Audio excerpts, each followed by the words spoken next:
મહીસાગર જિલ્લાના બાલાસિનોર તાલુકા પંચાયતમાં વિકાસલક્ષી ગ્રાન્ટની ફાળવણી મુદ્દે વિરોધનો સૂર ઉઠ્યો છે।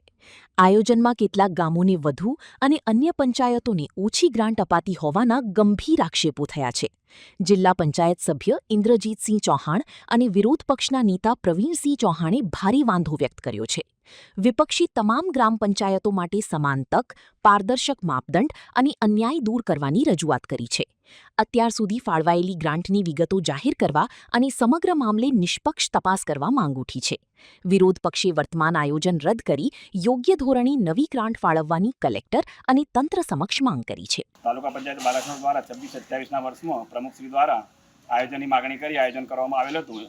એમાં ટોટલ 1,52 લાખ રૂપિયા ગ્રાન્ટ ફાળવવામાં આવેલ હતી। એમાં ખાલી 5 જ ગામના 50 થી 60 લાખ રૂપિયા આપવામાં આવ્યા 44 પંચાયતમાં, બાકીની પંચાયતોના 30 લાખ રૂપિયા આપવામાં આવ્યા છે।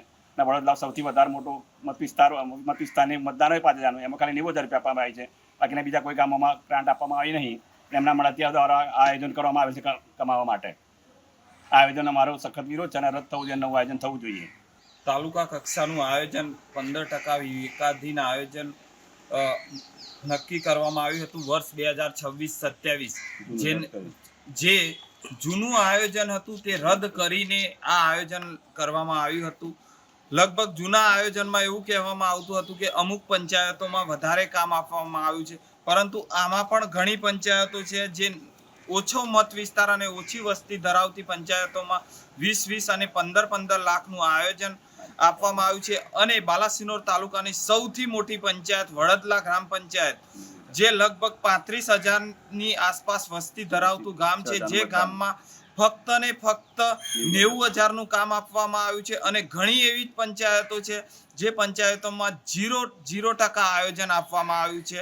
જ્યારે હું પ્રમુખ સાહેબને ફોન કરીને કહેવામાં પ્રશ્ન પૂછ્યો કે ભાઈ આ રીતના આયોજન કઈ રીતના કરવામાં આવ્યું છે, ત્યારે પ્રમુખ સાહેબનો જવાબ એવો આવે છે કે આ અમારા પિન્ટુભાઈની ઓફિસમાં પિન્ટુભાઈ દ્વારા આયોજન કરવામાં આવ્યું છે। તો હું એમને એ જ પ્રશ્ન પૂછી રહ્યો છું કે આ આયોજન કોઈ પાર્ટીનું આયોજન હતું કે આ વિકાસનું આયોજન હતું? આનો યોગ્ય જવાબ આપો। અને આ અમે લેખિતમાં પણ અમે આયોજન અધિકારીને રજૂઆત કરવાના છીએ। અને આ આયોજન જે રીતે થયેલ છે, જૂનું આયોજન કહેતા હતા કે અમુક પંચાયતોમાં વધારે આયોજન આપ્યું છે, તો આમાં પણ 5 થી 6 પંચાયતો એવી છે કે જે 15 લાખથી 20-20 લાખ સુધીનો આયોજન લીધા છે। અને ઘણી જ પંચાયતો એવી છે કે જે પંચાયતોમાં 1 પણ રૂપિયાનું આયોજન આપવામાં નથી આવ્યું। તો આ આયોજન ખરેખર રદ થવું જોઈએ એવી અમારા દરેક ગ્રામ પંચાયત સદસ્યો અને જિલ્લા સદસ્યોની માંગ છે। અને આ આયોજન હવે ફરીથી નવું આયોજન થવું જોઈએ। અસ્તુ, જય હિન્દ, જય ભારત।